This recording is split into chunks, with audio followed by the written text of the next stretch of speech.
In this video, you'll learn the 10 plus best foods to lower insulin resistance. When talking about the best foods to lower insulin resistance, it's helpful to see how different types of nutrients impact insulin differently. That's going to help the information you learn really stick. There are 4 primary macronutrients: water, carbohydrates, which include starches, sugars, and fibers, proteins, and fats. Water does not cause an insulin response.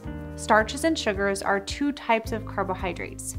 When they are processed and refined, they will cause the highest blood sugar and insulin response. We call these naked carbs because the fiber, protein, and fat has been removed from the food. White flour and white sugar are 2 excellent examples of naked carbs. That's why candy and pop, which are mostly refined sugars, spike your blood sugar and insulin. Fiber is the 3rd type of carbohydrate. It does not cause a direct insulin response. Because it slows digestion and absorption of food, it helps slow the overall insulin response from the meal. Protein is the next macronutrient. It causes a moderate insulin response. Fat is the last macronutrient. It has a negligible insulin response following a meal. Some types of fats do contribute to insulin resistance in an indirect way. Those include trans fats and processed omega-6 fatty acids like refined vegetable and seed oils. With this understanding of how different macronutrients affect insulin, it becomes clear that the best foods for insulin resistance are those that keep insulin low. In other words, they are high in healthy fat, fiber, and protein, and low in refined starches and sugars.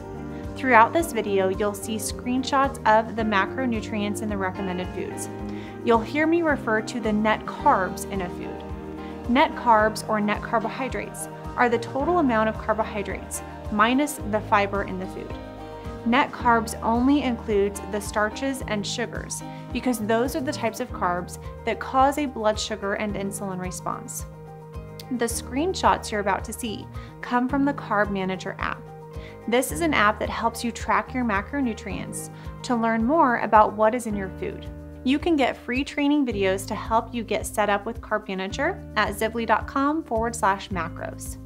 While we are focusing on single foods in this video, it's important to remember that usually a meal is made up of more than just one food. So a well-structured meal includes at least 30 grams of high-quality protein, some whole food fiber, about 10 grams a meal is a good goal if you're having 3 meals a day, and some healthy fat. Eating meals like this will not only keep your blood sugar and insulin low, but keep you full from one meal to the next.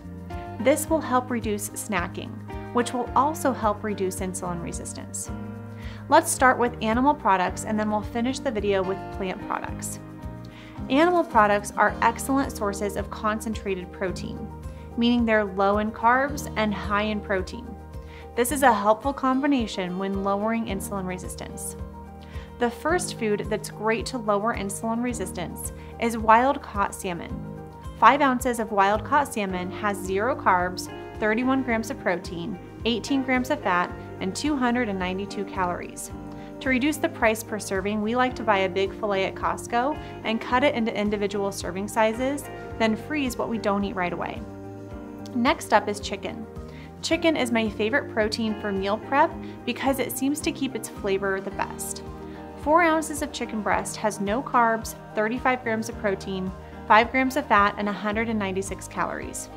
Beef is another excellent source of protein. 6 ounces of grass-fed ground beef has no carbs, 32 grams of protein, 26 grams of fat, and 360 calories.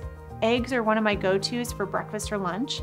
3 eggs have 2 grams of net carbs, 19 grams of protein, 16 grams of fat, and 223 calories. You can get more protein in this meal to reach the 30 gram of protein per meal threshold by increasing the eggs or adding meat, beans, edamame, or cheese. Full-fat Greek yogurt is a great addition to a smoothie to increase the protein content. 3/4 of a cup has 5 grams of net carbs, 15 grams of protein, 9 grams of fat, and 160 calories. Cottage cheese is another high-protein dairy product. Half a cup has 4 grams of net carbs, 12 grams of protein, 5 grams of fat, and 103 calories. These are only a handful of animal-based examples to help keep insulin low. Remember, more are found in our Ultimate Food Guide linked below this video. Next, let's review the best plant-based foods to lower insulin resistance. First is avocado. Half an avocado has 1 gram of net carbs, 5 grams of fiber, 1 gram of protein, 10 grams of healthy fat, and 114 calories. Avocados are great on top of or on the side of many dishes. When they start to go bad, you can freeze them in chunks and add them to smoothies. They add a nice creamy texture like a banana without the sugar. Next up are olives. Half a cup of green olives has 0 net carbs, 3 grams of fiber, 1 gram of protein, 12 grams of fat, and 116 calories. Edamame or soybeans are also an excellent source of plant-based protein, as is tofu, which is also made from soy. Adding some steamed edamame to the dish is quick and ups the protein and fiber. Half a cup of edamame has 7 grams of net carbs, 3 grams of fiber, 7 grams of protein, 3 grams of fat, and 90 calories. There are also different varieties of edamame, including edamame spaghetti and dry roasted edamame.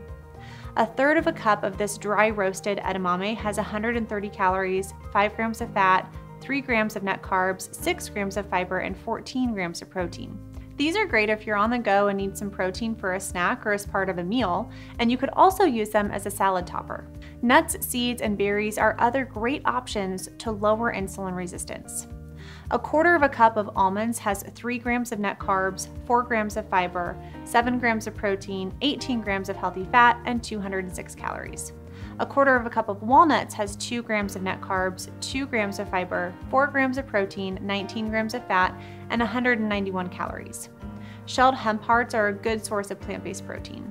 3 tablespoons has 1 gram of fiber, 10 grams of protein, 15 grams of fat, and 180 calories. 3 tablespoons of chia seeds have 2 grams of net carbs, 10 grams of fiber, 5 grams of protein, 9 grams of fat, and 146 calories. My favorite way to use chia seeds is in keto rolls. I'll link to the recipe in the description because they are a healthy and easy side that you can batch and freeze. 1 cup of fresh blackberries has 6 grams of net carbs, 8 grams of fiber, 2 grams of protein, 1 gram of fat, and 62 calories.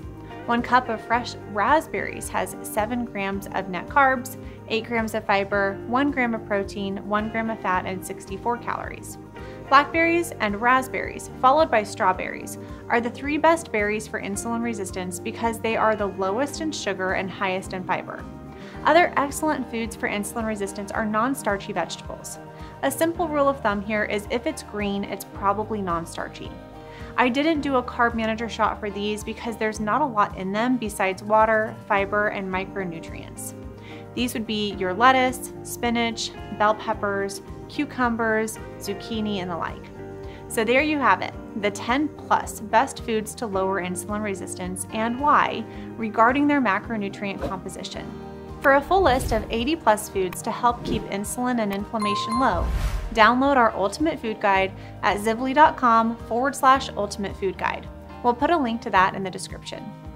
We hope you found this video helpful, and if you did, please like it, leave a comment, subscribe to this channel, and check out the other videos in this playlist.